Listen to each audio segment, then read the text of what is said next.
우리에게 한국전쟁이 없었다면 우리나라가 세계 10번째 강대국이 될 수 있었을까요?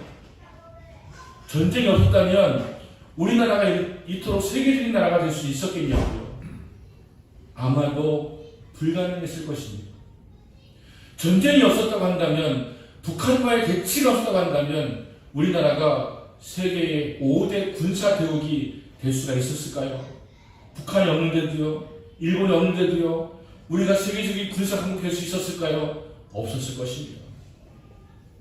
하지만 우리나라는 세계적인 강국이 되었고 세계적인 군사 대국이 되었습니다. 왜냐하면 전쟁이 있었기 때문이에요. 그리고 북한이라고 하는 적이 우리에게 있기 때문에 우리가 세계적인 군사 대국이 될 수가 있는 것입니다. 지금 전쟁이 비교적 일어나지 않고 있습니다. 큰 전쟁은 이미 많이 끝났습니다. 1차, 2차 세계전이 끝나고 또 베트남 전쟁, 중도 전쟁 많이 끝나고 지금 전쟁이 없는 상태예요. 전쟁이 없는 상태가 어떤 이유이기 때문이겠습니까? 그것은 둘 중에 하나예요. 전쟁해봐야 아무런 이익이 없기 때문에 전쟁하지 않거나, 혹은 전쟁을 벌이기에는 너무 전쟁 준비가 잘 돼 있어서 전쟁이 나지 않고 있는 것 뿐입니다.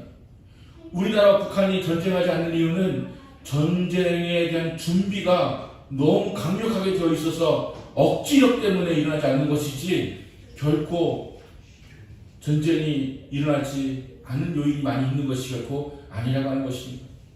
북한은 끊임없이 핵을 혹은 해커를 일으킬 것입니다. 왜냐하면 그래야 우리가 힘의 균형이 맞춰져가지고 전쟁이 안 일어날 것처럼 보이기 때문인 것이죠.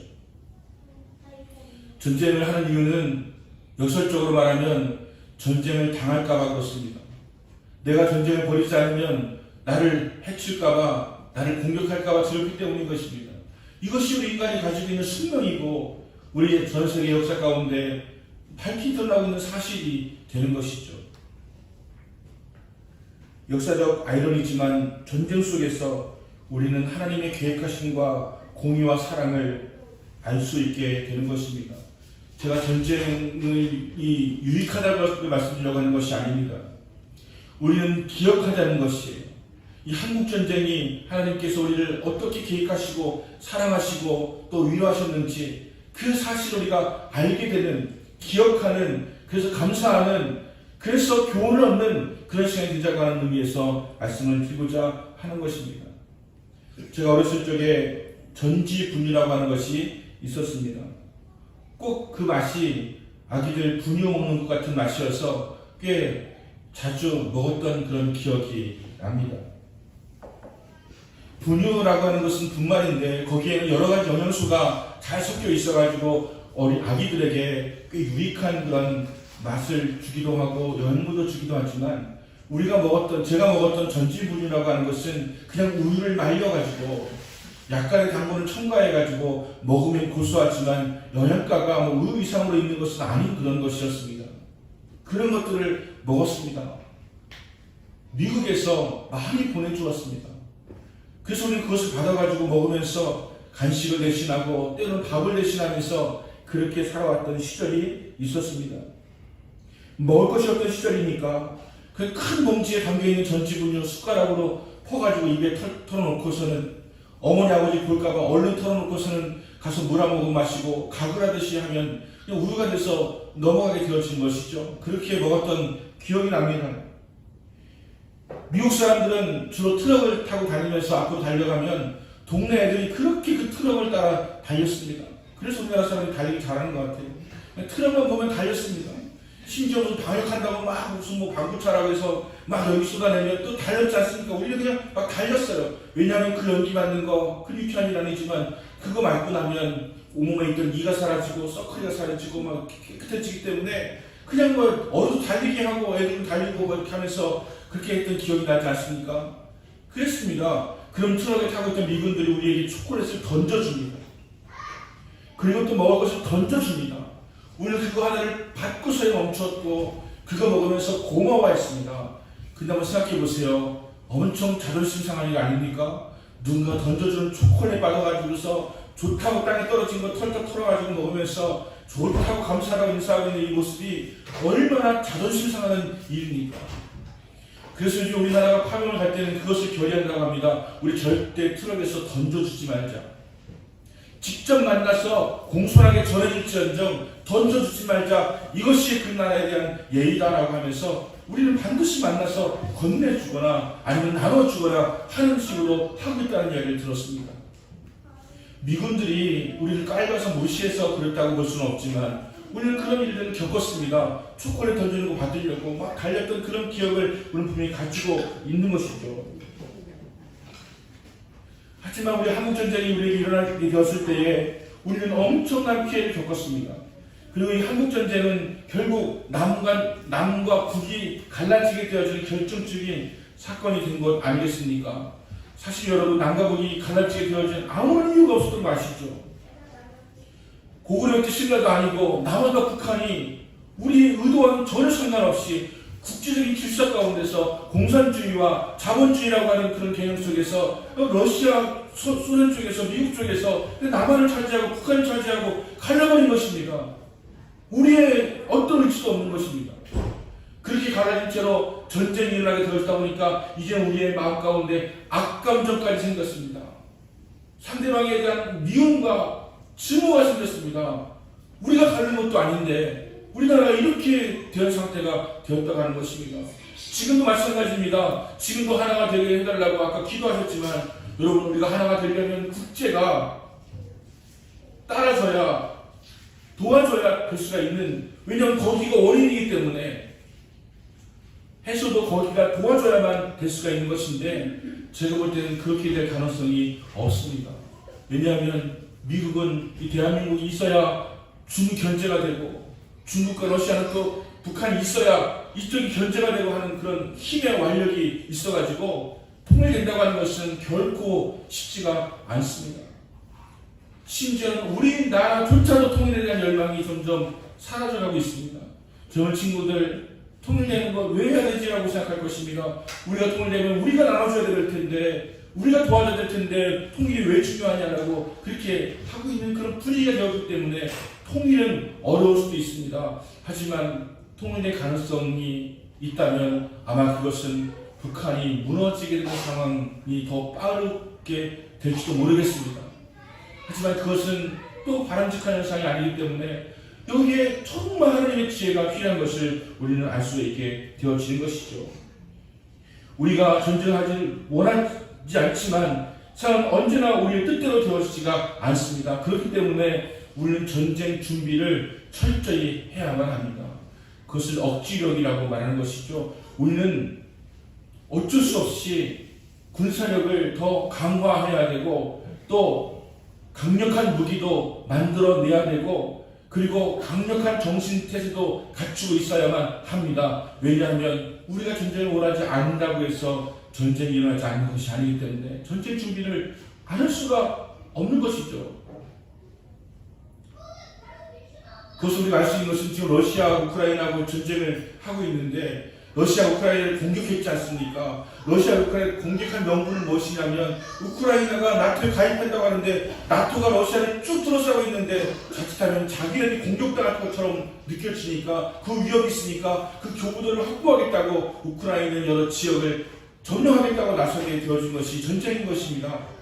전쟁을 벌이다가 지금 여러 가지 많은 변수가 생겼습니다. 프리고진이라고 하는 그 러시아의 그 최측근이었던 용병 조직이 지금 모스크바에서 오히려 마치 우리나라 이성계 장군이 유야도 회군하듯이 갑자기 우크라이나 공격하던 걸 돌려가지고 러시아를 향해서 모스크바를 향해서 가고 있는 현상이 벌어지게 되어진 것이죠. 물론 어젯밤에 갑자기 이렇게 합의를 해가지고 더 이상 모스크바를 가지 않고 자기 진영 돌아가겠다고 이야기했지만 엄청난 변화가 생겨나게 되어질 것입니다. 왜냐하면 푸틴의 리더십에 큰 상처가 되었고 서로 이제 불신하게 되었기 때문에 이 전쟁 형상이 많이 달라지게 될 수밖에 없습니다. 왜 전쟁했을까요? 당할까봐 공격한 것이고요. 이번 기회에 뭔가 다시 한번 원시시키려고 하면서 공격한 것이고요. 이런 전쟁이 벌어지게 되어진 것입니다. 한국전쟁 73년 전에 벌어졌는데 여러분, 제가 오늘 그 이야기를 들려드릴까 합니다.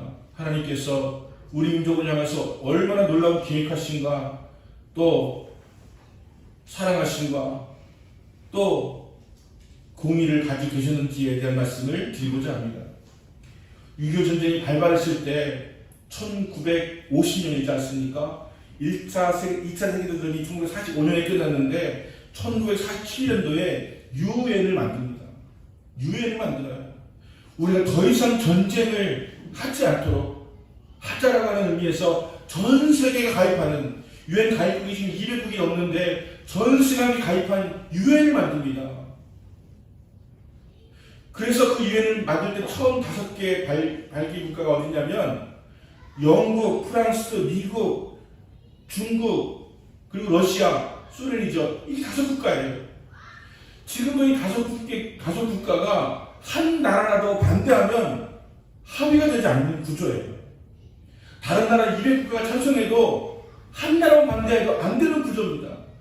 그래서 북한이 아무리 미사일을 쏴도 러시아가 반대하고 중국이 반대하니까 비난 결의를 취득하지 못하는 것 아닙니까? 자, 여기서 문제 생깁니다. 아니, 유엔에서 5개국이 있는데 전쟁이 벌어졌습니다. 그런데 16개국이 바로 그날 참전을 결의합니다. 러시아는 뭐 했습니까? 중국은 뭐 했습니까? 어떻게 반대하지 않고 합의가 되어가지고 우리나라를 도와주는 결정했냐 말이죠. 여기에 한 가지 에피소드가 있습니다.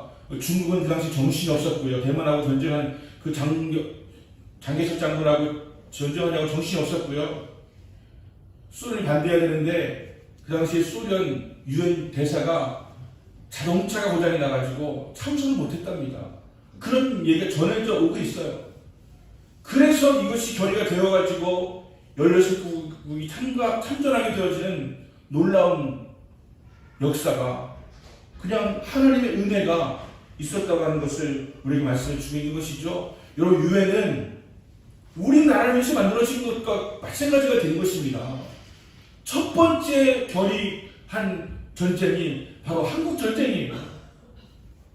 러시아가 참석 못하는 바람에 그냥 우리나라만을 돕기 위한, 북한은 상관이 없는 우리나라를 돕기 위한 유엔 참전이 이루어지게 되어진 것입니다. 그날 메가드랭거리 총사령관으로 해서 16개국의 나라 무려 34만 명의 군대가 참전하게 되어진 것입니다. 여러분, 이것이 하나님의 은혜 아닙니까? 하나님의 은혜입니다. 하나님의 은혜가 아닌 것을 어떻게 설명을 할 수가 있겠습니까? 유엔이 돕지 않았다면 우리가 지금 예배할 수 있겠습니까? 우리 대한민국이 존재할 수 있었겠습니까? 놀라운 하나님의 은혜와 계획과 여호와 이레의 하나님의 은혜인 것이죠. 그리고 또 놀라운 것은요, 우리나라는 이게 그 군대가 제대로 정비가 되어 있지 않았습니다. 하지만 북한은 소련에서 그 전에 세계대전 때 썼던 탱크라든가 대포라든가 뭐 총들 다 북한에 줘가지고요, 무기가 엄청나게 발전된 것을 가지고 있는 상황이었습니다. 준비가 철저히 되어 있는 상태였었고요. 그 당시에 남한에는 남무당 같은 쪽도 있고 공산주의 세력도 있고 그래가지고 뭐 오히려 그 6.25가 벌어진 날 많은 군인들이 휴가를 보냈다는 건 아닙니까? 그런 상황 속에서 불과 3일 만에 서울이 함락당했습니다. 북한군이 쳐들어 내려와서 서울이 3일 만에 함락을 당해요. 그런데 너무 신기한 것이 뭐냐면 서울을 점령한 북한이 3일 동안 서울에 머무른 것이에요. 이것은 한국 전쟁사에서 엄청난 미스터리입니다. 3일 동안 서울에 머물렀던 것입니다. 만약에 그 3일 머무르지 않고 바로 진격했다고 한다면 유엔이 참전하기도 전에 부산이 함락당했을 것이에요. 근데 3일 동안 서울에 머물러 있었는데 여러 가지 설들이 있는데 북한은 알고 있겠죠. 근데 여러 가지 유력한 것은 강원도 춘천에서 육사단의 장군이 있었는데 그때 당시에 대령이 사단장이었는데 그분이 준비가 잘 돼 있으셔가지고요, 북한의 진격을 막아냈다는 것입니다. 물론 거기도 뚫렸죠. 하지만 무려 3일을 거기에서 방어해냈다라고 하는 것입니다. 그 육사단 방어를 해내면서 거기가 합류해서 함께 내려가려고 했는데 거기에서 방어가 되어지고 거기에서 딜레이가 되는 바람에 3일 동안 머물게 되었다라고 하는 것입니다. 여러분이 3일이라고 하는 시간이 얼마나 중요한 시간인지 모릅니다. 이 시간 때문에 우리 나라를 지킬 수가 있던 시간이었는데 그 시간이 하나님께서 준비하신 그런 사람에 의해서 그 육사단 병력이 북한을 갖다가 잘 막아내는 바람에 거기도 탱크가 물고 오고 대포가 쏘아쳤지만 그럼에도 불구하고 거기를 막아내었기 때문에 서울에서 3일간 머무르고 함께 모아서 내려오자마자 바로 대전을 점령하고 바로 낙동강까지 내려가게 되었지 않습니까? 그런 가운데서 우리나라는 결국 인천 상륙작전 9월 달에 성공시키고 반격하게 되어지는 계기를 마련하게 되었던 것이죠. 이것이 하나님의 은혜입니다. 이것이 없다고 한다면 우리는 전북토가 공산화가 되고 말았을 것입니다. 6.25 전쟁 통해서 유엔이 결의하는 바람에 놀랍게 되어진 것이 뭔지 아십니까? 우리나라가 전 세계에 알려지게 되어진 것입니다. 우리나라는 알지도 못하는 나라였습니다. 전 세계에 주목받지 못하는 GNP 1인당 국민소득 50불밖에 되지 않는 그런 빈국이었습니다. 그런데 이 나라가 전 세계에 알려지게 되었습니다. 자기의 나라가 참전하게 되어지니까 한국전에 관심을 가지게 되어진 것이죠. 그래서 한국을 향해서 많은 나라의 구호 물자가 도착합니다. 전 세계의 4대 국제기구라고 할 수가 있는 그런 월드 비전, 컴패션, 국가 기한대책 이런 모든 기구들이 한국의 전쟁 고아를 돕기 위해서 참선이 되었습니다. 그때 된 거예요. 그때. 그 당시에 그런 국제기구가 참선되어지면서 우리나라에 고아원을 세우고 병원을 세우고 고아를 돕고 또 어려운 사람들을 도와주고 각 교회마다 교단 본부가 각 나라에서 지원되어서 세워졌습니다. 우리 하나님의 성의 본부도 서대문에 그때 세워진 거예요. 그들이 세워진 거예요. 그냥 교단을 위해서 모든 교회 다 그래. 성결교, 장로교 다 거기 세워졌습니다. 그래서 우리나라가 이런 조직을 갖추게 할 수 있는 그 놀라운 은혜가 거기서 생겨나게 되어진 것이죠. 여러분, 이거 하나님의 은혜 아닙니까? 하나님께서 도우시지 않았다면 우리나라는 일어날 수가 없었을 거예요. 우크라이나 보세요. 전쟁이 일어났는데 많은 나라가 돕고 있죠. 하지만 참전하지는 않습니다. 우리나라는 참전을 했어요. 그리고 적극적으로 도와줬습니다. 지금 우크라이나 도와준 것처럼 보이지만 우리나라처럼 도와줍니까? 거기 국제기구가 생겼습니까? 누가 가서 이렇게 엄청나게 도와줍니까? 아니면 누가 전쟁통에 군사를 파견합니까? 아무도 그런 나라 없습니다.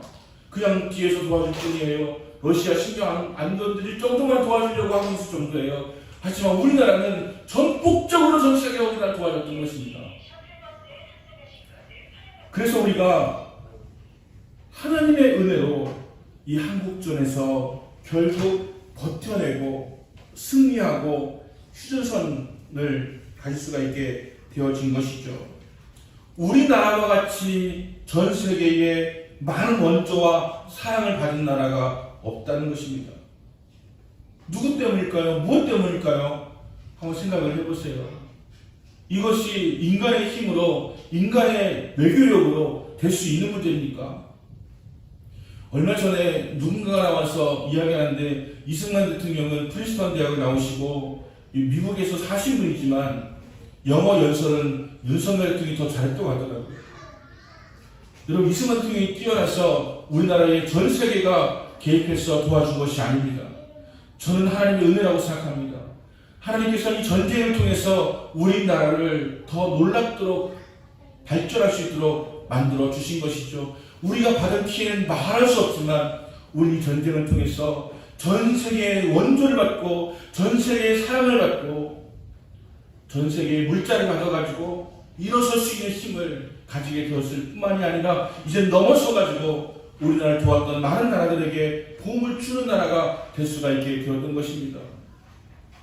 우리나라 대통령이 베트남을 방문했습니다. 그리고 베트남에다가 약속했습니다. 우리나라 돈으로 5조 원을 그냥 주기로 했습니다. 여러분 그거 아세요? 우리가 이런 나라입니다. 베트남에 5조를 주기로 했어요. 무상 지원하기로 했습니다. 그 나라가 발전하면서 우리도 발전할 수가 있으니까 우리가 이런 나라가 되었습니다. 이제 남의 나라 가서 5조 원, 10조 원, 100조 원도 주어도 끝도 없는 나라가 될 수 있었던 것이에요. 왜냐하면 이 전쟁을 통해서 전 세계에 많은 사랑과 은혜를 받았기 때문에 그런 것입니다. 그리고 하필이면요, 미국이 가장 교회가 부흥하고 가장 뜨겁고 가장 열정적이었던 때가 언제인지 아십니까? 바로 그때예요. 미국 선교사들이 우리나라에 막 들어옵니다. 그리고 학교를 세우고 교회를 세우고 고아원을 세우고 병원을 세우고 그렇게 하였던 것입니다. 여러분, 우리가 미국에게 많은 은혜를 받았습니다. 사실이에요. 그의 도움이 아니었다면 우리 일어설 수가 없었을 것입니다. 과하게 받았어요. 과하게. 왜 그럴까요? 신앙이 좋았던 거예요. 신앙. 기독교 정신이 좋았던 거예요. 우리가 많은 도움 받았습니다. 이제는 도움을 받아도 그냥 먹고 살만한 도움 받은 정도가 아니라 완전히 세계에 될 수 있는 도움 받았습니다. 그 당시에 유럽은 세계대전으로 인해서 너무나 많은 사람이 죽어나갔기 때문에 천연들이 없어가지고 뭐 돕기는커녕 또 도움 받아도 괜찮은 그런 때에 있었습니다. 유럽은 도울 수가 없었어요. 못 도와줬습니다. 왜냐하면 뭐 전쟁의 폐해가 너무 컸기 때문에. 하지만 미국은 1930년대 경제 대공황을 극복하고 또 세계대전에서 승리하고 많은 것들을 얻게 되었기 때문에 우리나라를 도왔는데 어떤 걸로 도왔느냐? 기독교 정신으로 도운 거예요. 그래서 우리나라가 교회도 부흥하고 경제도 부흥할 수 있는 그런 힘이 그런 미국의 도움과 원조 때문에. 그래서 제가 부대찌개도 있었고 전지분도 있었고 또 뭐 정말 몸이 맞지 않는 그런 엄청나게 큰 양복들도 많이 들어왔습니다. 왜냐하면 미국 사람이 자기 입던 거 다 나눠줬는데 우리가 지난번에 우간다에 옷 보낼 때 그런 심정으로 보내주면 다 좋았던 거예요. 그냥 사이즈에 맞는 옷이 없으니까 너덜너덜하게 입고 다니는 사람 손지었습니다. 그럼 이런 은혜가 어디 있습니까? 전쟁을 통해서 우리는 너무나 많은 고통과 아픔을 겪었지만 냉정하게 살펴보면 전쟁은 하나님께 속한 것이고 전쟁을 통해서 하나님은 우리를 바꾸셨습니다. 그리고 우리나라는 발전하게 되었고 기독교 국가가 될 수가 있었고 경제적으로도 세계적인 나라가 될 수가 있는 그런 은혜가 임하게 되었다라고 하는 것입니다.